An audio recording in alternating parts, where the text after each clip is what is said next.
If you would raise your hand. Okay, so for a lot of you, this is your first introduction to Dr. Nieto. Dr. Nieto comes to us via University of Massachusetts, Amherst, where she is recently retired, and she's now doing writing and speaking around the country. And it's my pleasure to have her here, especially because 10 years ago, when I was teaching a graduate class at the University of Colorado, I was looking for a good book on diversity, but not pointing fingers at people, but affirming diversity and looking at diversity as a real asset to our country, as a fabric piece of our democracy. And I came across the second edition of her book, Affirming Diversity, and I fell in love with the book and with her.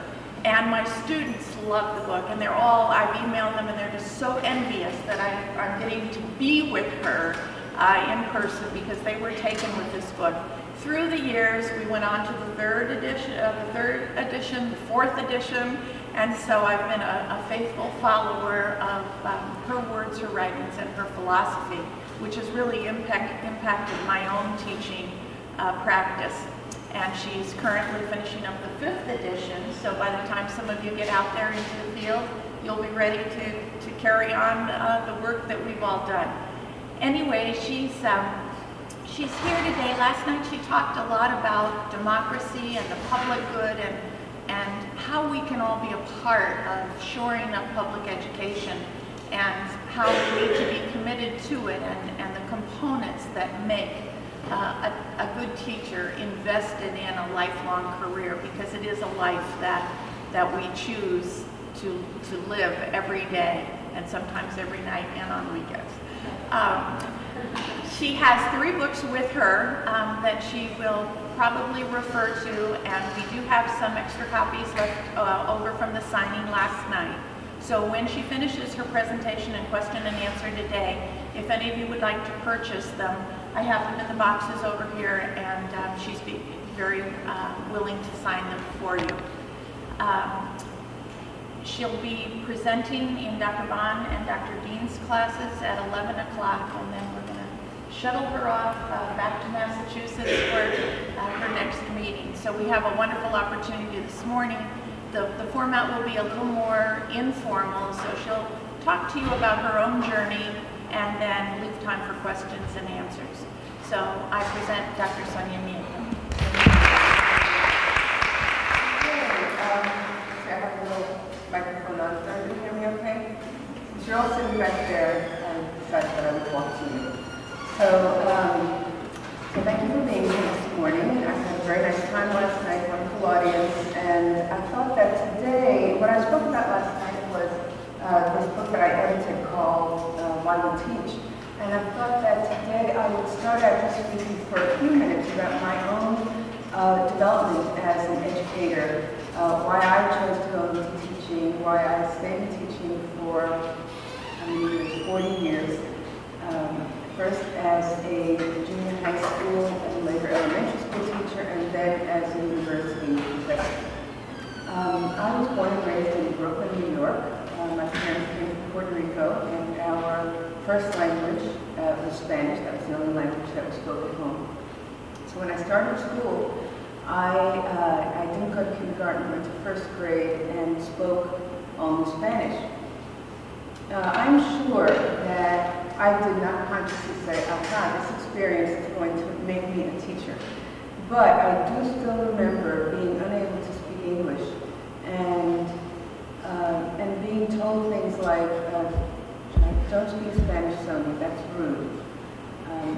Instead of, we're so glad you can speak another language, and now you learn English too. And I still remember as a first grader, not having words in English to ask my teacher, for example, to tie my hat, because I didn't know how to say it, and feeling very lost. I learned English, obviously. I learned very quickly. And I had a pretty good experience in school, but from a very early age, I decided that I wanted to be a teacher. And I don't really know why. I spoke about this last night, actually. I don't exactly know what were the influences because nobody in my family was a teacher. My mother was a homemaker, and my father first worked in a Jewish deli for about 20 years when he came from Puerto Rico, and then had a little bodega, which was a little Caribbean grocery store. Neither of them had graduated from high school. There were no teachers in their families. In fact, my father, as I mentioned last night, also had a fourth-grade education. And so, although they didn't have an education, they inspired us and motivated us and made us study. And every day they would say, estudia, estudia, because they knew that the only way for us to get ahead was to have an education. And so after high school, I did go to college, although unlike probably most of you, I had to ask permission to go to college, and I still remember that. I had to go to my father and ask if I could go to college. And I had to do that because it wasn't a taken for granted assumption in our family that you would go to college. It was a privilege. And it was a privilege that I was afraid that my parents could not afford. So when I asked him in my senior year if I could go to college, he said, I'm thinking of the words in Spanish as I'm translating. He said, why don't you apply? And we'll do everything we can to make sure that we pay the bills. And so that's what I did. I didn't have anybody to help me decide on a college, how to pick out a college, how to fill out a college application. Our counselors in high school didn't do that. But I somehow applied. I went to St. John's University in New York and knew that I wanted to become a teacher. So I studied elementary education. Right after college, I decided that with a minor in Spanish, which I had studied at St. John's, I had taken French in high school. Since I knew Spanish very well, I decided that I should learn French. And ironically, P.S., I should say, my daughter now is a teacher, and she is a teacher of French and Spanish. What can I say? I went to Spain right after college to study for my master's degree. Since I had been a commuter student, I used to, St. John's now is on Long Island, and it was then also, but we had a branch in Brooklyn, so I would just take the subway every day to go to college. So I was a commuter, and I did want to have that going-away experience, and so I decided that I would go to Spain to study for my master's dual program at New York University. So I went there and lived for a year and had, a fantastic experience. And I must say, it was the first time that, as a Puerto Rican, I felt very affirmed. So isn't that funny that you have to go to Spain to feel really affirmed as a Puerto Rican? But there, everybody thought it was great that I was Puerto Rican, that I spoke Spanish, that that I was bicultural and bilingual. So after I came back from Spain, I should also mention, as an aside, which I also mentioned last night, that I met my husband while there, and that's a whole other story, but I'll just tell you that we met on a train in Spain. Couldn't be more of a cliche. And we were assigned the same seat on the train. So I think that was, of course, destiny. In January, we will celebrate our 40th anniversary. So it worked out. When I came back, I was assigned to teach at a junior high school in Brooklyn, in Bedford-Stuyvesant in Brooklyn. And it was a neighborhood that was up in arms at that time. Politically, it was very, very volatile. There was a lot of antagonism between the community, which was primarily African-American with some Puerto Ricans, and the teachers' union, which was primarily Jewish, and it became a real difficult situation of the community feeling that the teachers and other educators were not really meeting the needs of the children, and the teachers' union feeling that they were being put in a very difficult position, and often not understanding how to work with students of different backgrounds. And there I was, 22 years old, and sort of lost. So I taught in that school for a couple of years, and then I was recruited to a school in the Bronx. Now, the way it used to be in New York, I don't know how it is now, but the Board of Education would assign you, and they could assign you anywhere.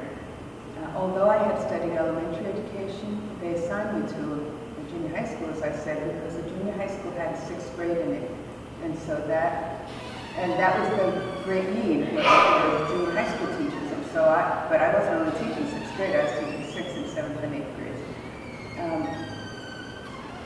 With the bilingual school, it was different because it was a school that was, it was just being developed. In fact, it was the first bilingual school in the Northeast and only the second in the country.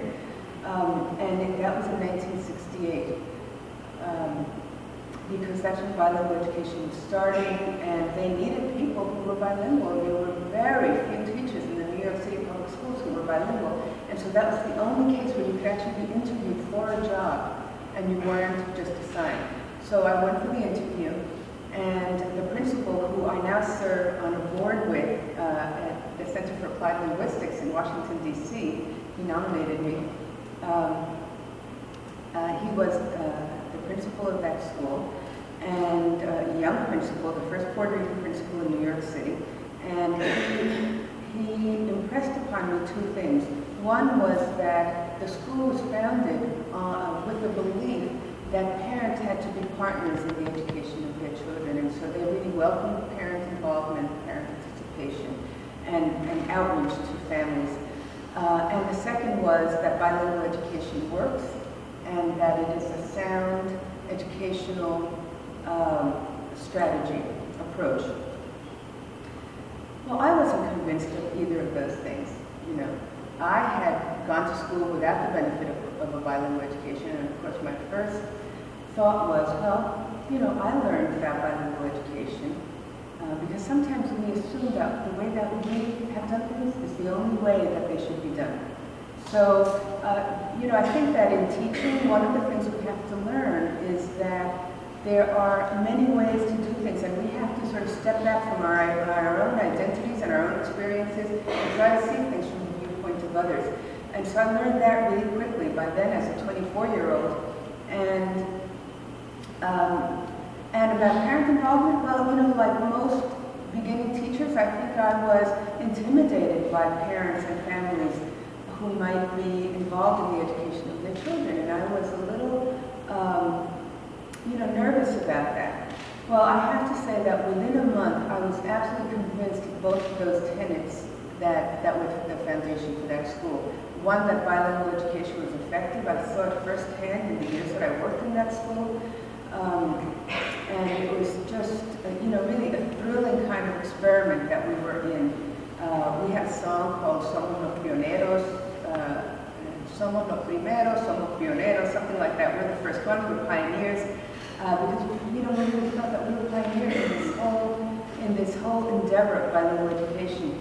It was a school where about 85% of the kids were Latinos, primarily Puerto Rican, but not exclusively. And 15% of the kids were African American, and I think we had one Chinese kid. And so that was the makeup of the school. And even the Chinese kid was learning in both English and Spanish. All the kids learned in English and Spanish. And it was a school where the entire staff, from the principal to the custodial staff, was bilingual.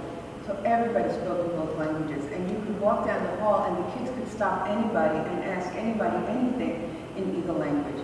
And it was a very, you know, really supportive environment for kids.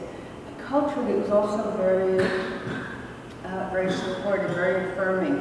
And so this is where I got a lot of my experiences that led to thinking about multicultural education and the importance of it. I remember the kids when I taught 4th grade there, and when I would take them downstairs, we were on the 4th floor, and when I was pregnant, it was a little hard every day going up and down about 8 times. But we would dismiss the kids downstairs, and so I would walk down with them. And the kids were lined up, the girls lined the boys line. The boys usually just said, "Bye, Miss Nieto," you know, they would leave, and the girls Some of them would stay back, but all the girls would ask me for la bendición, which means your blessing, which is very, very Puerto Rican. They would all kiss me, say good afternoon, and ask for my blessing. Now that doesn't happen in every school, we know. and it doesn't have to happen in every school. It doesn't have to be that to show children support, you have to do that, because a lot of teachers don't feel comfortable, and of course now there's all sorts of prohibitions against these things, but you show love in a lot of different ways, and that was the way that they showed me love, and that I was able to show them a lot of support as well. I taught in that school. I taught and then became curriculum specialist in that school for 4 years. And then I was recruited to Brooklyn College because at Brooklyn College they had a Puerto Rican Studies department. So my first entree into higher education was through an ethnic studies department, which I'm so grateful for. It really taught me a great deal. And so I went there because they had a program that they facilitated with the school education at Brooklyn College in bilingual education. Because when you said bilingual education, 35 years ago, what you meant was, in New York City, what you meant was Spanish and English, and mostly Puerto Rican. That's certainly not the case anymore. In New York City, they have bilingual programs for dozens of languages, but primarily for about 5, Spanish and Chinese and Haitian, Russian, I forget the other one. But there's bilingual education for many different languages, but at the time that wasn't the case. So I worked in this Puerto Rican Studies department for 3 years. And I'm going through all of these steps because I want you to understand what I learned in each place. In the first place that I taught, the junior high school, I really came face to face with the inequities of schooling. And although I too had been schooled in a ghetto school, by the time I taught the kids who I was teaching, things had deteriorated, and the kinds of conditions in which they had to learn were atrocious. The turnover rate of teachers was 50% every year. Imagine that. There were 70 teachers in the school. When we were welcome the first day, the principal said, half of you are new. And probably half of you will be gone by next year. So by the time I was there for 6 months, I was a veteran of that school. And so you saw the inequitable kinds of conditions, and then of course the whole political situation surrounding the school taught me a great deal.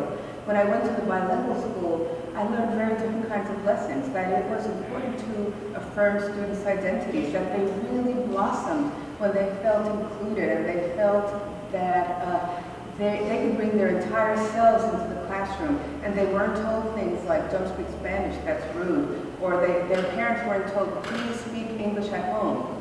I hope none of you ever say that.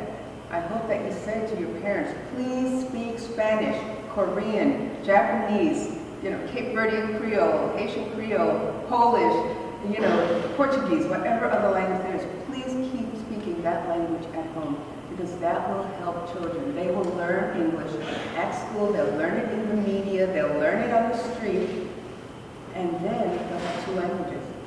And just a little aside, I have 10 grandchildren. My older daughter's children there are 3 children, ages 5, 3, and 2 tomorrow. And the 5-year-old, they all speak Spanish, and they speak very developed, beautiful Spanish. Even the little 2-year-old, it's unbelievable. Only Spanish. The 5-year-old started preschool at 3. Picked up English, is now bilingual in both English and Spanish, speaks only Spanish at home, speaks English at school. And it's just unbelievable to see this little 5-year-old with such developed languages. So please, when you speak to parents who have kids and the family language is other than English, encourage them to keep speaking that language. It will help the children. It will really help them. We are suffering in this country from a lack of language knowledge, and we see it all the time. The State Department looks for people who can speak Arabic, for example, and who can speak Chinese, and who can speak Spanish, and who can speak all these languages, and yet we knock the language out of kids when they come into school. And we ask the parents, please speak English at home. So I hope that you do just the opposite. So I was at the bilingual school, and I learned that bringing parents into the education of their children and that affirming their languages and cultures were really important strategies for helping children learn. When I went to Brooklyn College, I was again reminded of the political nature of education, and I it was reinforced for me many times over. Puerto Rican studies, Chicano studies, African American studies, and women's studies departments all came out of struggle. They didn't just, universities didn't just say, these are nice people, let's give them an ethnic studies program. That, as far as I know, didn't happen anywhere. But on the contrary, the students primarily who really struggled for these things. And so at our college, at Brooklyn College, we had always political turmoil. We were at demonstrations every week. And, people took over the president's office and the, registrar's office and so on and so forth. And as faculty, we were also involved in those political struggles. So I learned a lot about the political nature of education and teaching. And because of the experience that I had there, I only had my master's. I didn't have a doctorate at that point. I decided that I loved teacher education, and what I wanted to do was teacher education for the rest of my professional career. And so I needed a doctorate to do that. So we moved to Massachusetts so that I could study my doctorate, which I did. And after a one-year hiatus, after I finished my doctorate, I worked with the State Department of Education in Massachusetts. But then I went back to UMass as a faculty member, and I was there for 25 years. But when I started as a doctoral student, I have to say that was a very, very exciting time in my life, because I was introduced to different theories and to different theorists who changed the way that I was to look at education. And the primary one was Paulo Freire. I started to read Paulo Freire, and if you haven't read anything about Paulo Freire, has anybody ever read anything about Paulo Freire? Oh, well, I hope that you get to do it. Okay, that's something for you to think about. One book that you might want to work with them on is Teachers as Cultural Workers, Letters to Those Who Dare Teach, because that's not as heavy duty as Pedagogy of the Oppressed. And it's a wonderful book of letters to teachers that he wrote to teachers in Brazil. Anyway, reading Paulo Freire really, really inspired me. But at the same time, I was taking all these other classes that also really inspired me. One of them was in the economics department, and it was a course taught by Sam Bowles and Herb Gintis, who I'm sure the faculty know, and I would encourage all of you to read this book. It's called Schooling in Capitalist America. And Sam and Herb were professors at UMass, became world famous because of this book. And they taught it when the book was just coming out, so we actually read the page proofs for the course. The book wasn't quite published yet. And it was a riveting course. It was just unbelievably exciting, these big ideas, but it was also depressing. And what they found in their research was that the level and quality of education that students get is much more, or has much more to do with a father's income than with anything else. So that doesn't sound so revolutionary now, but it was pretty revolutionary then. That is, that if you happen to be born in a particular town and live in a particular place, chances are your education will be quite different from those who are born in another kind of town or city and whose fathers make a lot less money than you do. And so you can have two reactions to this. You can either say, well, that's just the way it is.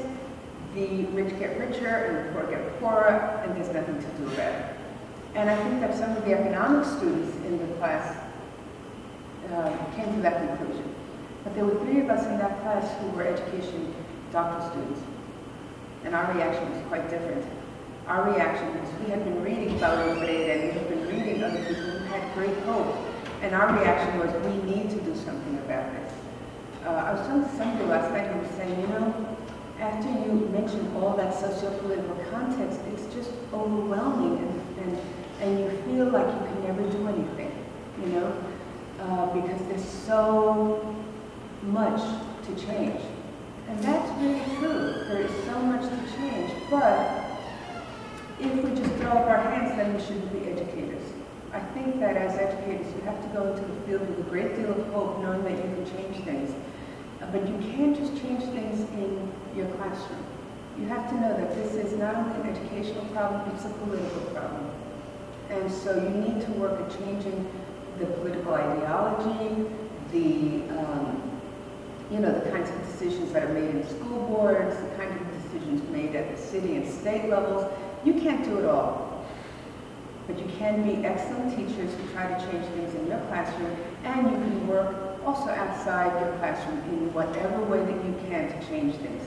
Whether that means, like with Mary Cowie, writing a book that's going to change the way that people think about education, or becoming involved in the school board, or doing many things. And of course, she does many other things besides the work in her classroom. So that's how my ideas really evolved over the years.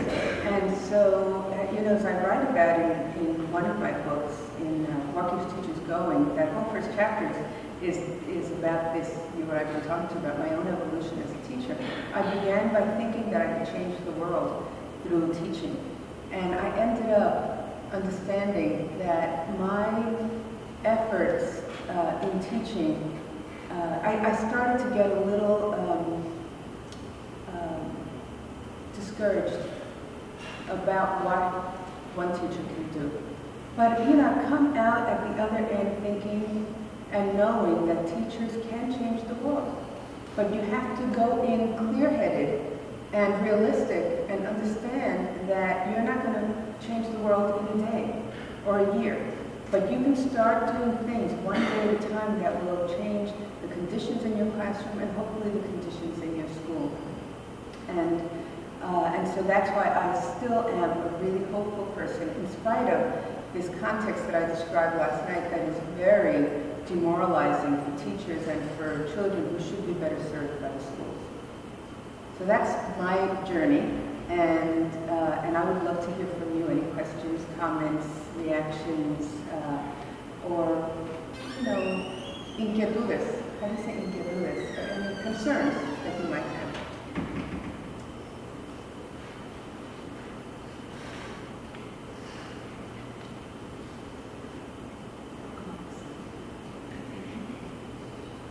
Okay, we have a long wait time.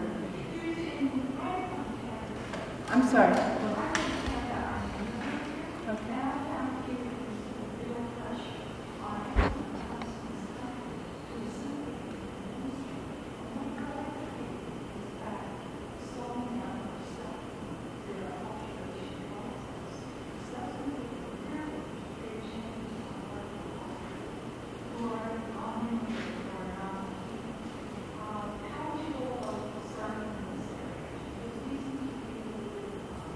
You seem to be what? How would you hold some change in this area? Which is very well and conservative.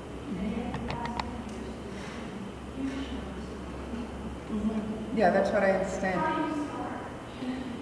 Well, one thing that I've already said is, as teachers, when you're in the classroom, make sure that you encourage the use of the first language. And that goes counter to everything that you hear, right? Because what you hear is they need to learn English. Of course they need to learn English. I don't know of any educator who says, they don't need to learn English. On the contrary, they need to learn English. But that doesn't mean that they need to forget Spanish. And I'll just mention Spanish now because I know that that's the major group that you're talking about. So in fact, these researchers Cortes and Rumbo have done wonderful work in this area of assimilation. What they found through extensive research with immigrants of all backgrounds, from Jamaican to Asian to Hmong, for example, and certainly to Mexican, Guatemalan, and other immigrants. What they found is that those who maintain a sense of identity and connection with their ethnic roots and who maintain their bilingualism end up doing much better in school. Now I know that goes counter to what you hear in the press and what the conventional wisdom is, but it's really true that the more you can encourage students to not feel that they have to rush into assimilation, eventually they will assimilate, but you don't have to get them to rush into it. You can really affirm their own identities. And how do you do that? You bring the parents in. You make sure that they have things to read that are about them and that they can identify with. I'll give you a little example.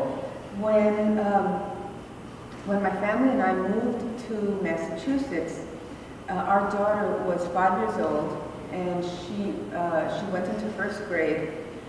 She was fluent in both English and Spanish, because we too had spoken both languages at home. I spoke to her in English, my husband spoke to her in Spanish, and so she was fluent in both. And her teacher, they call this teacher radar, knowing instinctively the kinds of things that you should do.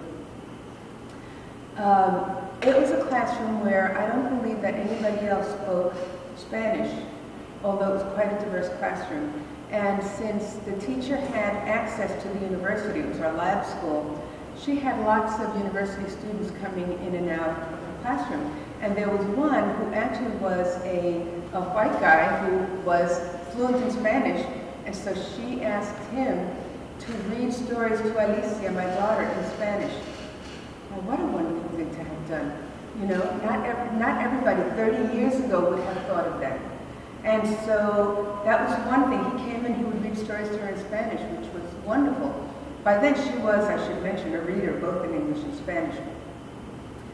The other thing that the teacher did was when they went down to the library, she asked the librarian to look for books in Spanish for my daughter. And she did talk to us about, please maintain, the Spanish language at home.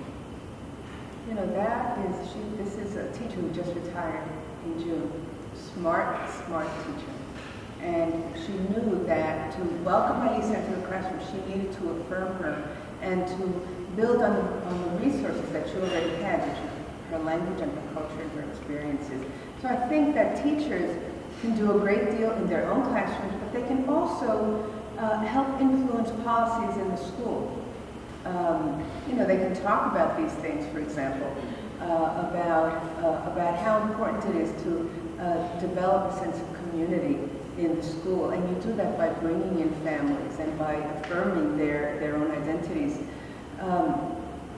For example, another teacher in our town, especially after bilingual education was eliminated, wanted to make sure that the kids who spoke Spanish as their native language were clustered in a classroom. And so if there were 6 of them, that they should be in the same classroom because they could get ESL, English as a Second Language services, and so on in that way. And they would have classmates to play with. Not that they couldn't play with the others. On the contrary, of course they should. But they should also feel that they weren't the only ones. I mean, think about it. If you were the only person who spoke English in your first grade classroom, wouldn't you want to be with 2 or 3 or 4 other kids who spoke your language?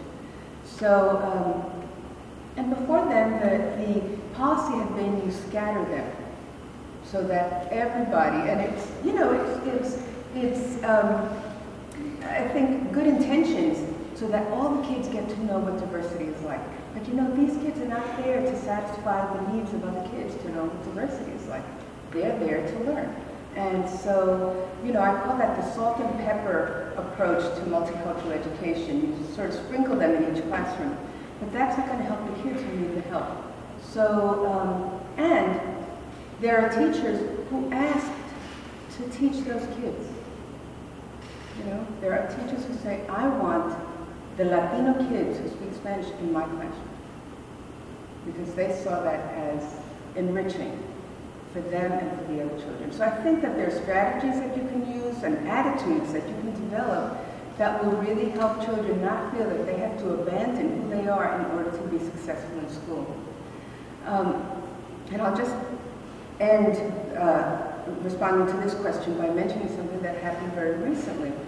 The superintendent of schools in my town has put together a task force to come up with a Latino achievement action plan. Because even in our town, which has excellent schools, the Latino students who are a minority in the system are probably about 15%, don't do as well as either African American or some of the other immigrant kids, or as the majority white population. And so he says, we have to deal with this now. We have to come up with an action plan about this. So one of the things that he did was to invite Latino kids from the high school to come and speak with all of us. So there were about 35 adults, and there were about 5 high school students, all of whom are high-achieving Latino students, some of whom learned English as a second language, and some of whom were born and raised in this country. And they spoke to us about what it was like being a Latino student, the kinds of pressures that they felt, and what could help. And it was just wonderful. Everybody should have access to this. Everybody should be able to hear the kinds of things that students said. They said that the teachers who made the greatest difference for them were the ones who pushed them and didn't let them get away with anything. That's really an important message. One of the girls was saying, you know, my math teacher, she caught me after school one day. She said, you have to come back here, you stay, because you got an 80 on that test, but I know that you can get a lot better. And that the teachers who don't help them are the ones who say, 80 is good enough. You know? And so she said the teacher made her go back to school after school until she got it. Those are the teachers that kids remember, even though they may be resentful at the moment. They also said things like, oh, this other teacher, she just changed my life, you know. She gave me her home number. Now, not everybody has to do this, but these are the things that kids talked about. She told me I could call her. She really helped me with my writing. She knew I could be a better writer, and she sat down with me and she helped me with it. She helped me with college applications. These are the things that kids remember that really changed their life chances. They also said that the kids, the greatest pressure that they felt, besides from teachers who didn't have high expectations of them, for example, you know, a couple of the kids said that teachers would say to them, are you sure you're in this honors class? You know, instead of saying, welcome to the class, you know. But they looked at them, saw that they were Latinos, and said, are you sure you're supposed to be here? But besides those teachers, the greatest pressure they felt was from their peers. Their peers who were also Latinos, who were not doing well in school, and who said, hey, you're getting too white for the rest of us, you know. You know, why do you have to be a good student? And so, you know, we really need to work with all students, because those students who are not doing well in school obviously don't feel that the school is theirs and that they belong. And I think what all teachers can do in their classrooms, in their, you know, in their schools as well, because you're not just in your classroom, you're a member of the school community, is to make sure that we have strategies in place to welcome all students and make them feel that they belong there, and that's their school. So I think that there are ways that you can develop that, and I hope that you start thinking of ways to do that, even if it's just one thing at a time, one strategy at a time. You know, having families come in one day, making sure that you ask students, for example, how to say a word in their native language. You know, putting things up on the bulletin board that reflects the students. One art teacher who I worked with said that she has, her whole classroom has English and Spanish. Everything is labeled in English and Spanish. She doesn't speak Spanish herself. She got help from somebody to do that. And then she was noticing that the school system was receiving more Chinese kids. And so she got help from one of the paraprofessionals to write everything in Chinese characters. And she said that the day that she knew that a Chinese student would be coming to her class, the day that that student came in, she ran to the board and put her hand on the word for board, because it meant so much to her to recognize something. She didn't speak English. And so she was able to connect with something. That teacher was giving the student a message that you belong here, this is yours, we want you here. So I think that those kinds of strategies can really help to decelerate, instead of accelerate, the need to assimilate. Because you don't have to do it overnight. Kids should not have to assimilate overnight and forget who they are and the richness of their own backgrounds. Yes? A lot of what you say about teaching, I think, has to do sometimes with personality and dispositions, and also who you've come across in your life that helps you take the path you take. But do you have any suggestions? And I know a lot of these that are pre-service teachers that are going into the schools, but they will meet teachers, as we all know, that resist what we say today. Yeah. And do you have any suggestions for how we can help get some teachers to start to think more diversity and social justice? Yeah. Well, I don't want to put pre-service teachers in the position of having to do that, because they're the most powerless in that situation. So I think what you can do as pre-service teachers is bring in your ideas, and you teach others through modeling, and not through saying, well, this is what I've learned in my classes. And because the teachers might say, yeah, well, that does not work here, and these kids don't want to learn, and their parents don't care about education, and so on. So, the most that you can do, I think, is bringing in new ideas and trying them out and so on. However, once you get into a school where you're a teacher, I think you can have more leverage there. And what I would say there, and the first lesson that I tell new teachers is something that I was not able to do. That is, make friends at that school. Make friends. Make sure that you develop allies at that school.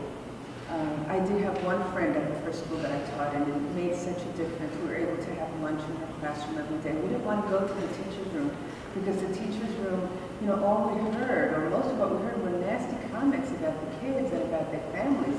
And, I was one of those kids that they were talking about, or that they could have been talking about, and it really hurt and made me upset. So I used to tell students, in fact, don't go into the teacher's room, And I don't say that anymore. Now I say go into the teacher's room, because you can help change the kind of conversation that goes on in that teacher's room. But it's not only your responsibility.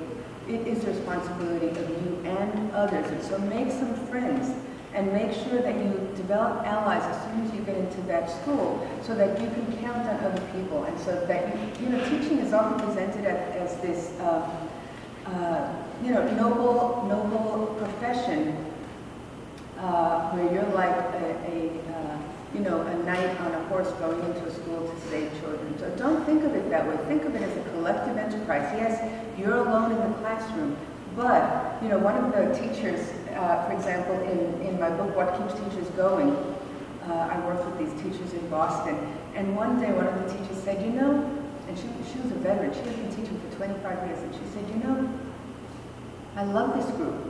I love this group, because now when I walk into my classroom, I'm not only me. I hear the voices of Claudia and Stephen and Amritsed and so on. They're all walking into the classroom with me.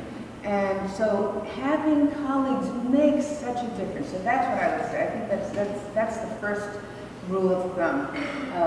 see teaching as a collective endeavor where you can keep learning from your colleagues. That doesn't mean that you will agree with them about everything, but it does mean that you can learn with them, influence them, and be influenced by them as well. Mary Carey talks about that also when she first started teaching, and she didn't have very many colleagues. Now, she has so many colleagues, but she said, she's often taken a stand on their behalf. And so she knows that they will stand up for her also when she does things that are courageous and that haven't been done before. So, for example, when she took class with me in multicultural education, she decided to do an action plan, which is something then that I incorporated into all my courses after that everybody would do an action plan at the end of it. And her action plan, Mary knew a lot about African American history, and she knew Spanish, and she knew a lot about Latino issues. She knew a lot about social class issues. She didn't know a lot about sexual orientation. And she had kids in her classrooms who had 2 moms or 2 dads, and she wanted to make sure to be welcoming to all the families in her classroom and in her school. So her action plan included work in her own classroom to make sure that she included literature books, for example, that reflected that diversity and that reality, and that she developed curriculum, that she talked with colleagues, and that she went outside of her classroom as well. And so one of the things that they started doing in her classroom was that at the beginning of every year, and this is subtle, but it makes such an impression, that they took photographs of every family in the school. And so when you walked into school, there were 2 long halls, and there were pictures of every family along both halls. And those families were of every racial background that you can imagine, an ethnic background, social class background. She teaches kids from professors' kids, because she's in Northampton, Massachusetts, where Smith College is, to kids who are living on assistance, to kids who are in foster homes, to kids who are in 3-generation families, single-parent families, traditional 2-parent families, 2 mommy families, 2 daddy families, big families with lots of kids, families where they're the only child, every kind of diversity you can think of, and it's all on those walls. And so when you walk into that school, you get the message right away that everybody is welcome here. This is everybody's school. The other thing that she encouraged her principal, who's wonderful and so supportive, she encouraged her to have some professional development on gay and lesbian issues and how that affects their school. And so they did that. They had professional development on these issues, and they're not easy, I know. And finally, she decided that she would march in the Gay Pride March that year. She and her husband and her 2 children were going to march, and she asked the school if they would march as well. So that first year, which was about 7 or 8 years ago, it was just the principal, which made a huge statement, Mary, her husband, 2 kids, one in her daughter's 7 now, so she was in a baby carriage, and maybe a couple of other teachers, and several families. And they marched behind the banner of the Jackson Street School. That takes courage. It takes courage. But now they go every year. Nobody thinks twice about it. They go every single year to affirm all the families in their school. So I think that there are lots of things that teachers can do little by little to change the way things are and to make schools, more welcoming and more equitable places.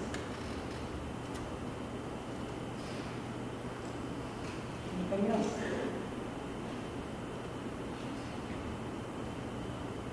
Yes? Do you think that it's more beneficial, as you said, you touched about in school for students are learning a second language to be in that kind of environment, to be in a public environment where it's, it's not necessarily a bilingual school, but you learn. Okay, what's the difference? Tell me the difference. My thought was that in the bilingual school, that they were all students who were learning English as a second language. Okay.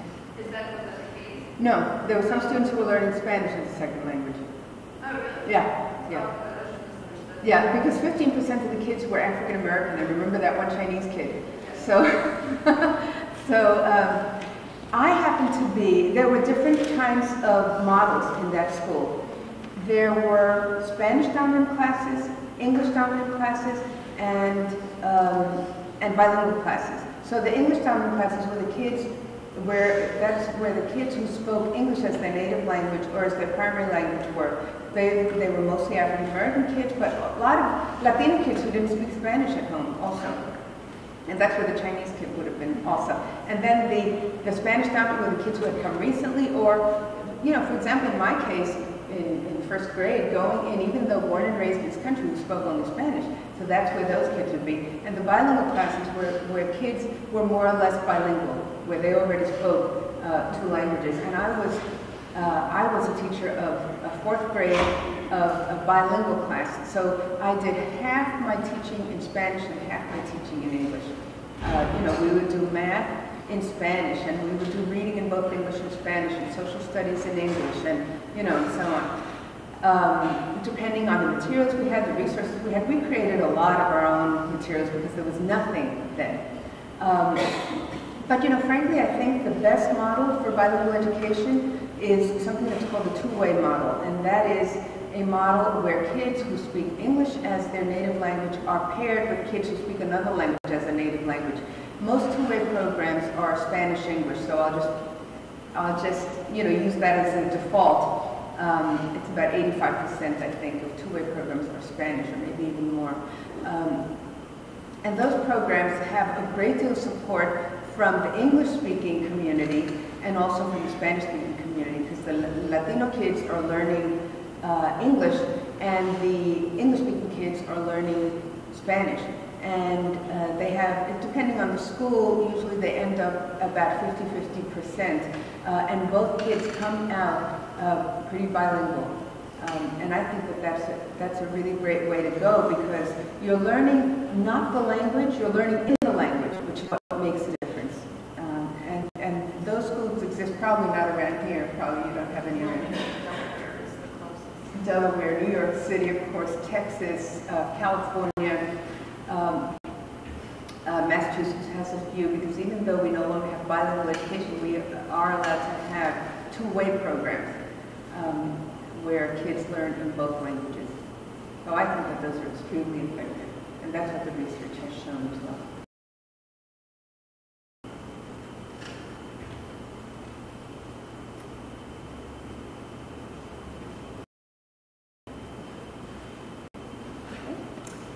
Thank you very much, Dr. Nieto.